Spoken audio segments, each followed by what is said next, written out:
Welcome back to Small Caps. My name's Kerry Stevenson. I've got my Christmas glasses on because it's Christmas time and it's our fortnightly wrap with Tony Locantro from Alto Capital. A lot of you guys know Tony. He is as busy as a bee in a beehive at the moment.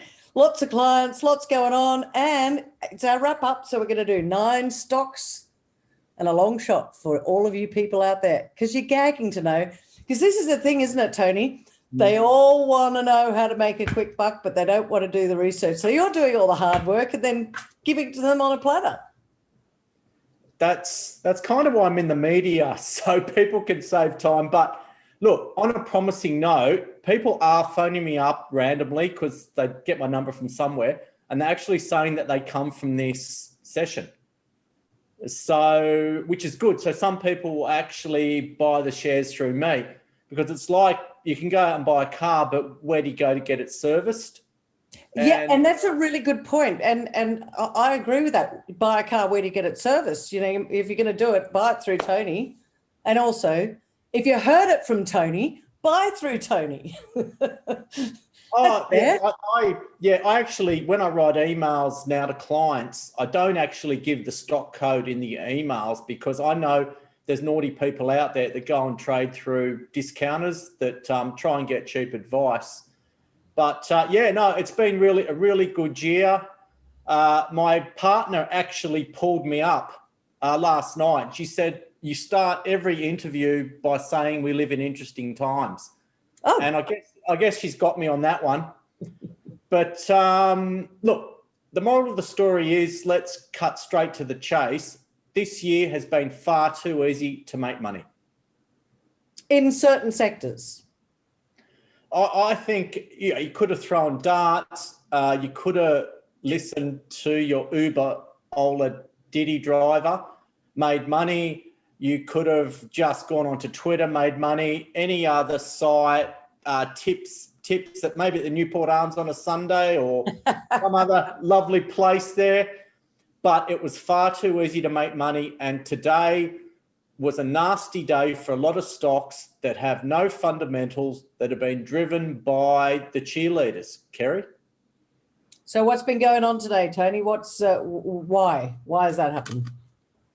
Well, what happens with when companies don't have underlying fundamentals or decent news to support it, buyers tend to get exhausted, or they'll go and trade some other piece of rubbish, or they'll trade anything with a pulse.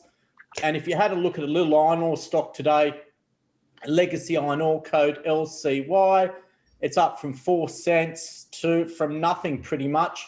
And last I looked, it was trading about 420 million. Probably ended up at 450 plus, but that's pip traders.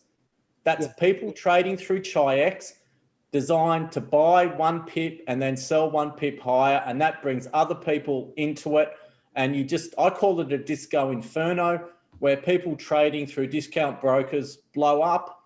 And that's what's going to happen because people aren't going to, I had a terrible analogy, pun intended, on Twitter today, where I said, if you're a scruncher or someone that likes to pull the toilet paper over, you cannot easily change your behavior. And once you're addicted to trading crap stocks and you can't hold anything, that behavior is near impossible to reverse. So a lot of people, once this music stops, are actually going to struggle on a psychological basis. They're going to start taking bigger risks, and this pattern, it repeats itself every bubble since I've seen .com. So I think things are going to get a little bit nasty now. People that have heavily promoted stocks will simply disappear till the next bandwagon comes along. And you've got to remember that you should never, ever mistake a bull market for brains, nor should you believe that someone cares about your finances that's tipping you a stock. Especially if they're just tipping you a stock, I agree. And there's a lot of tipsters out there at the moment, Tony. Well, I'm one of them. But I've been in the media tipping stocks, providing research for 22 years. And there's this great quote from Wall Street, which says, quick buck artists come and go in every bull market, but the steady players make it through the bear markets. And that's every bubble I've seen. The rock stars come onto these sites and suddenly they disappear. But, you know, there's a lot of new investors that are going to be stuck with catastrophic losses, and they won't have the fortitude to sell and move on. So, look, but Tony, sorry to interrupt, but what's going to be the catalyst that's going to change the gravy train? Because you're right, 2020, it's been up and away. What's changing now? What's in the waters that you're saying, I feel that there's a bit of a change and there's going to be some hurt out there? Well, the greater idiot theory called Git is starting to, we're starting to run out of idiots to buy overpriced assets and then try and sell it to someone else.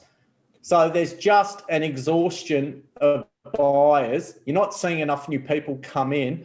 And once some of these stocks start to correct technically, all bets are off. So what I'm seeing in the small end of the market now is simply a reversion back to fundamentals. That's where you need to buy a solid small company that has good management, good projects that will grow and not provide 80% movements intraday and give you that rush. And unfortunately, a lot of people I've noticed in some of my stocks are selling their best. They're selling their Powerball tickets because they cannot hold on to a stock, and they're thinking that crap's the only way to make money. And I see it every cycle. I hear the same excuses. I mean, that session we did on the excuses, seemed to get a great response. And there was one I actually left out, which was people will say, well, don't they have to raise money soon? Haven't they? What's their cash position? And they never go into a stock. And I often say to people that the fear of a capital raising is a lot worse than the event itself. It's very wise advice there. What's that? Sounds like I'm giving another lecture, but I've got 22 years of lectures and I don't have to come up with anything new. I just have to simply regurgitate the same lecture at the right time.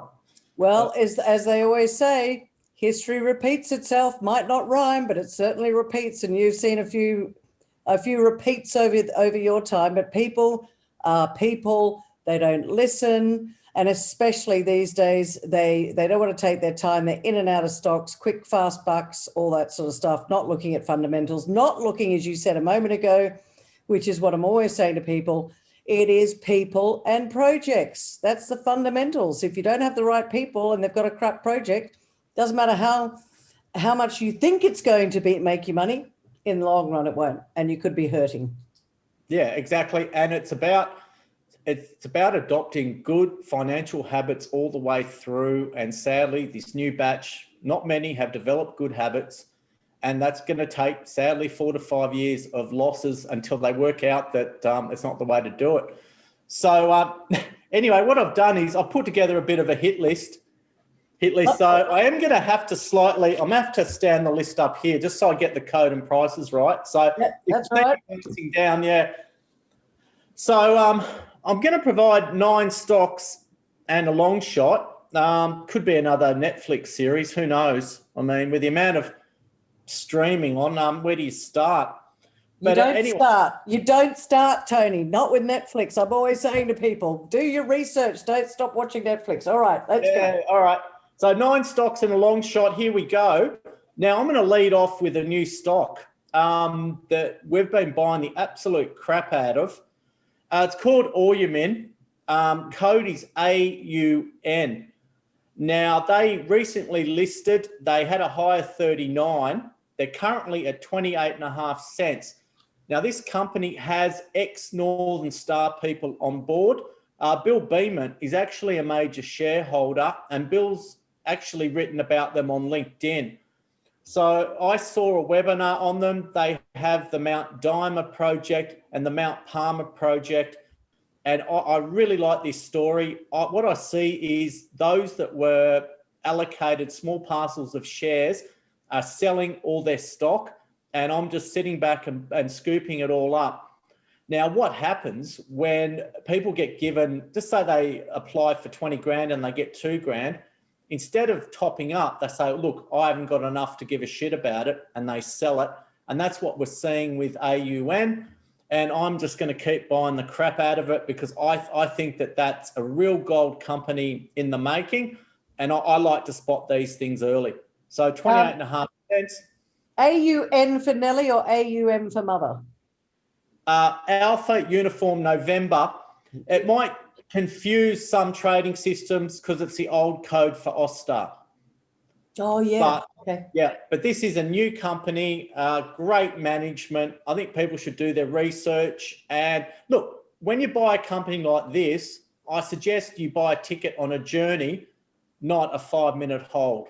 So anyway. 100%. All right, that's number one. Number one, Eagle Mountain's my second company. Code is EM2. They're trading at a disappointing 31 cents. They came out with their initial JORC resource for the Oracle Ridge Copper Project in Arizona. It was 12 million tons. It looks as though it's getting bigger. Recent drill results, which are fantastic, weren't included. The stock was up around 38. It has been sold off the last couple of days. Charles Bass runs it, great management, and they're out there looking for the mother lodes. So looking at a growth story in the mining sector, EM2, Eagle Mountain, 31 cents, I think looks sensational. So that's a copper story, is it, Tony? Yeah, copper story in Arizona. Well, copper's on a tear right now, and I can't see it's quite strong price-wise. So, having a copper story in your portfolio, quite a smart move. And a quality company as well. They're going to look to become a miner. Then once you get one mine into production, you can often grow. And you look at the model that Bill Beeman at Northern Star had, he got Paulson's into production, and the rest is history. So from copper in Arizona to cholesterol, Narada, NYR, I've bought up this stock before, 21 cents. I have had a couple of I've played catch up with management.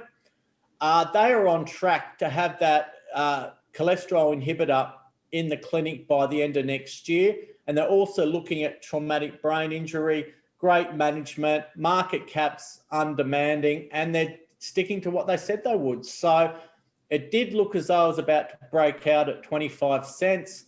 Has been some pretty rough selling the last few days, so you can pick this one up for 21. Sorry, Tony, what's pulling it back, do you think?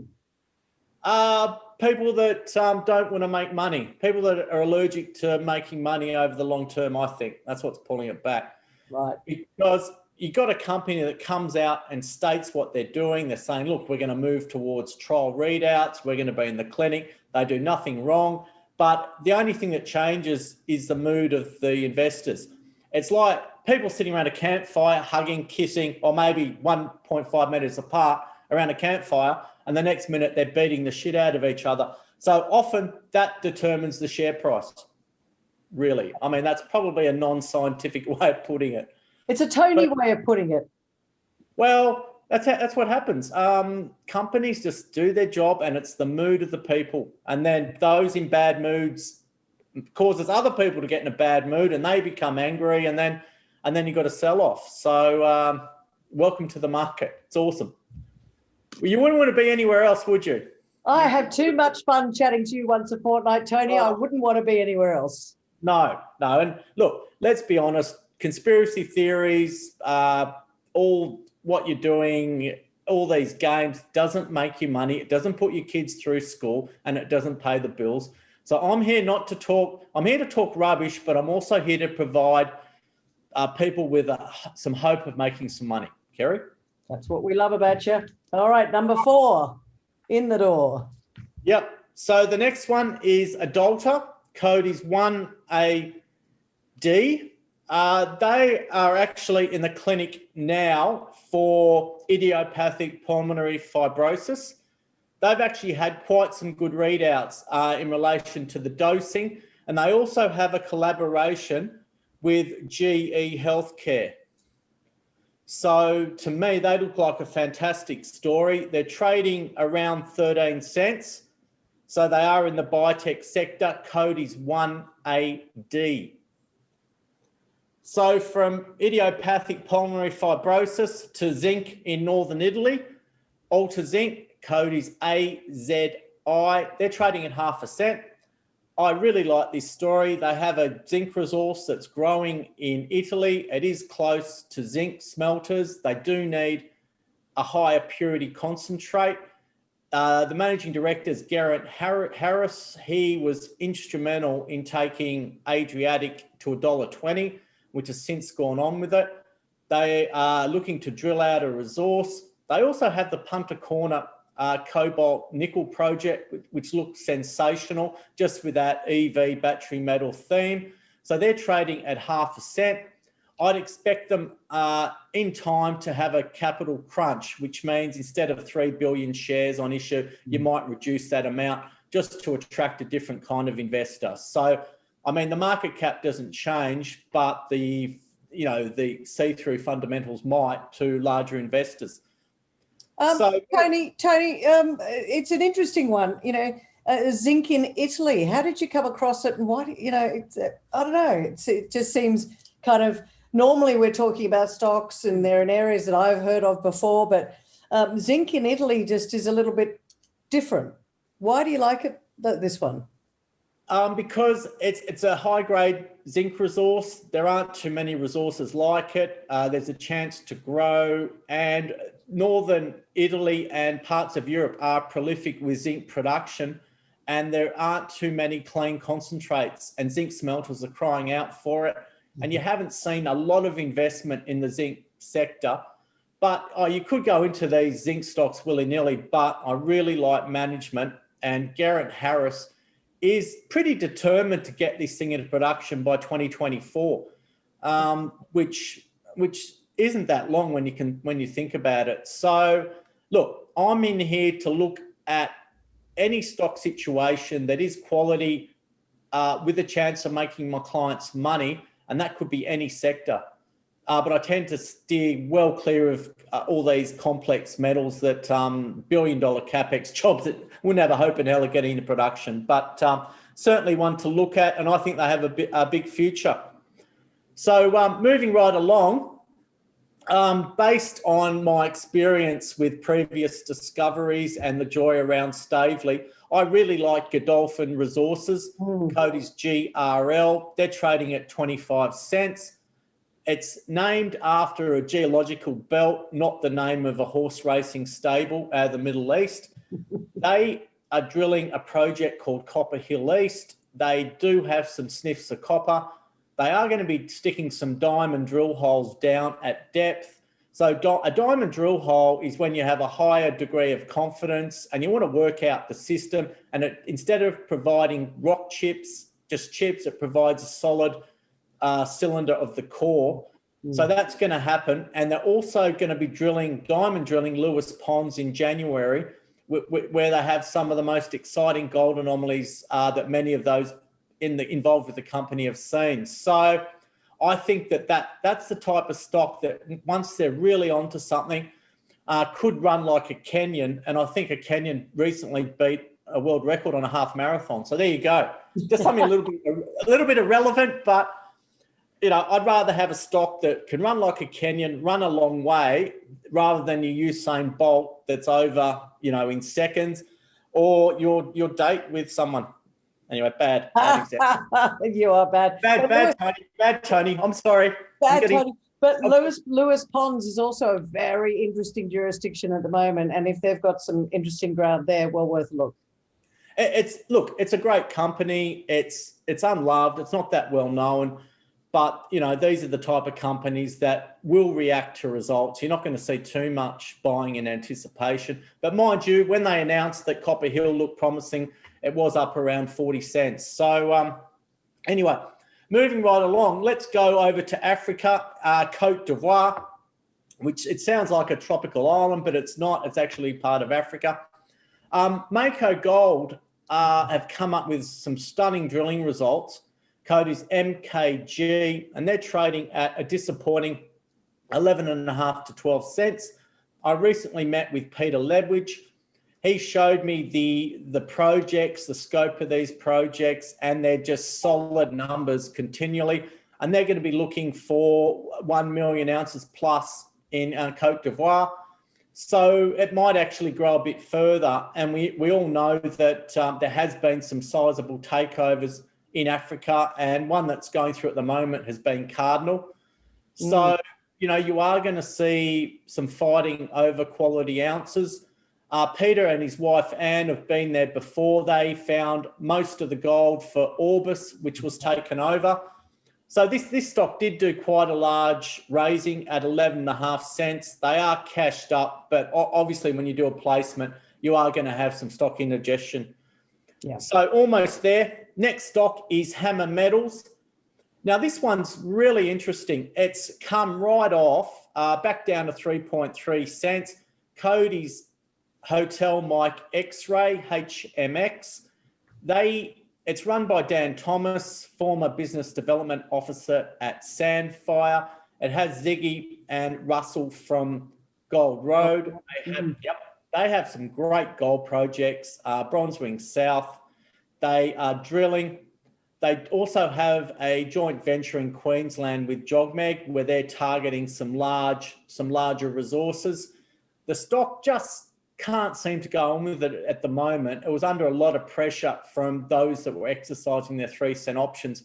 So again, what I see with this one is a lot of gold companies will only grow in a gold price downturn where they can pick up assets. And that's been the case with the likes of Northern Star, Ramilius, Saracen, Regis, and others. So I just think it's worthwhile buying a ticket for this one and going along for the journey. And I'll be catching up with the company soon. I raised them some money at 2.2.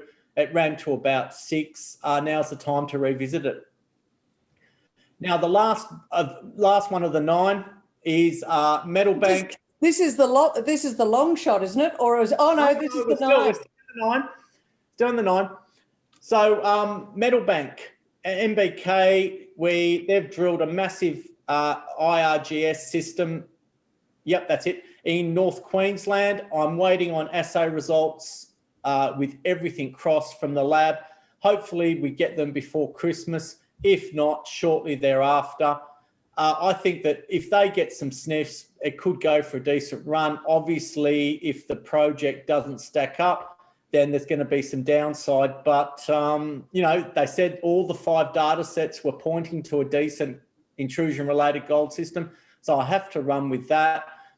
Good management. Inner Scotland was formerly the MD of Citadel and Ivanhoe. And that to me, it looks like a worthwhile speculative punt. Now, what are they trading at, Tony? What are they trading at? Yeah, 1.2 cents. Okay. 1.2. And the long shot, which it kind of goes against what I do. I've read a lot of conversations on financial forums, and it's a really interesting stock where people think it's going to go to the moon. Anyway, that company is Inca Minerals. Code is ICG. Now, this is the real long shot. They're trading at 5.4 to 5.5 cents. They have some massive porphyry style targets in Peru and some massive targets in Australia. The stock is absolutely all over the place.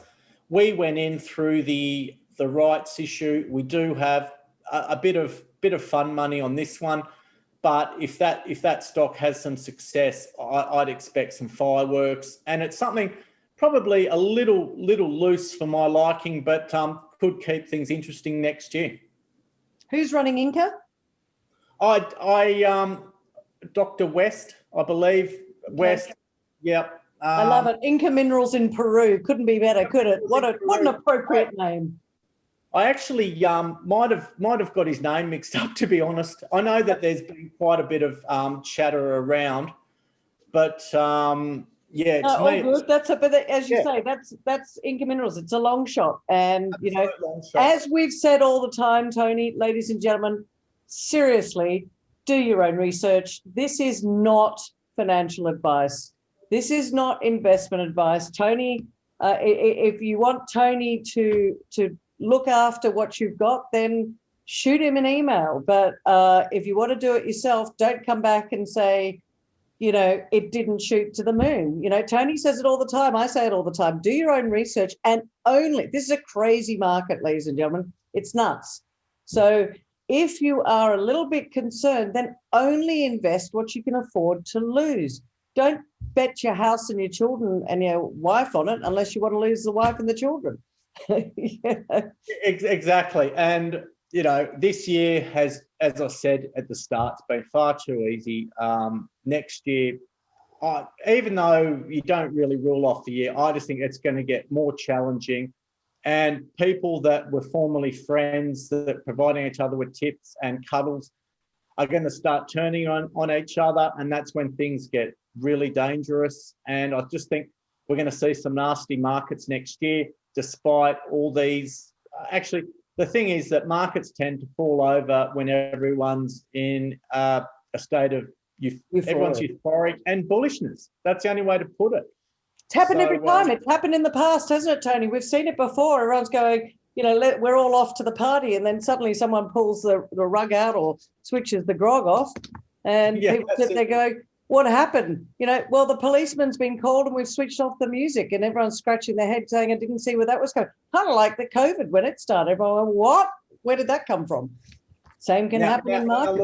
Now look at it. But again, investors need to realise that often markets will sell off on good news, because a lot of good news is already factored in. But, you know, markets honestly are every man for themselves, and it's not easy. And look, I've provided some stocks there that I think have a chance of becoming bigger companies, but the market might slap us around next year, and they might be the year after, who knows? But all you can do is spot the ones that look as though they're a chance of becoming a real company. And every year you're going to see a list of top performers, regardless of how badly the major indices go. Tony Locantro, this is our final conversation for 2020. It would be remiss of me not to say to you, our listeners want to know, there's your dog in the background. I can see him. He's just in the corner over there. What's his name? Diego. Diego occasionally makes a little guest appearance, and he's sitting he's a very good dog. He just sits quietly in the background there, doesn't he? Good on you, Diego. Final comments for our listeners. Last one for 2020. I guess pay your tax, be nice to people, and don't break the law. Then you're half a chance. That's very good advice. Tony Locantro from Alto Capital, thanks so much for joining us on Small Caps today. Have a very Merry Christmas, my friend. We will see you towards the back end of January 2021 when we'll have a few things to say. Can't wait. Thanks, Kerry.